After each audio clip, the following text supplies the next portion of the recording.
পরে মাইকের লাইনে আপনাদের মাঝে আমরা খুলে দেবো, শুধু থাকবে স্পিকার, এটা বেঁচে করবে।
আপনারা শুনতে পারলেন, তবে আর মিউজিক নাই সরাসরি চলে যাবে গানের ভবনে।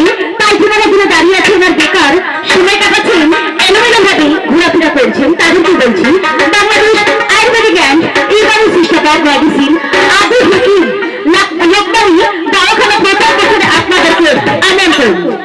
গান দিয়ে আনন্দ বিনোদনের জন্য ব্যবস্থা করা হয়েছে, কিন্তু এমন কোনো গান এখানে হবে না যে গান শুনলে আপনাদের উশৃঙ্খলা এখানে সৃষ্টি হয়ে যাবে। আমাদের এখানে কিন্তু দোকানে তা হয় না, কারণ আমাদের দোকানটা কিন্তু ইসলামিক দোকান। তারপরে নিয়ে মানুষ রাখা হয় কেন? এটা শিল্পী না থাকলে কিন্তু হয় না, তাই না? কারণ আমরা যদি গান না বলি আপনারা কেউ আসবেন এখানে? যদি এখনো বলা হয় এখানে কোনো গান হবে না, লোকজন এখানে থাকবে না, থাকবে নাকি? থাকবে না। তাই যেখানে হবে কায়দা কৌশল করে কিন্তু মানুষকে আনতে হয়, কথাবার্তা বলতে হয়। তাহলে কায়দা কৌশল যেটাই করে না কেন ঔষধ ঠিক আছে কিনা তার দেখবো, তাই না? এসেছি, কথা বলেছি, মান্যগুলো ব্যক্তি যারা আছে বিশিষ্টমের কথা মতো এখানে এসেছি। আর এর পরবর্তীতে কখনো যদি আসি পাবলিকের কথা মতো এখানে আমরা বসতে পারবো, তাই কিনা? কারণ যদি আমরা খারাপ জিনিস দিয়ে যাই তাহলে কিন্তু আর কোনোদিনও জায়গা হবে না, এই আশায় শেষ আশা। তবে আমরা আর ছোট্ট মিউজিকের পর চলে যাবো গানের ভুবনে।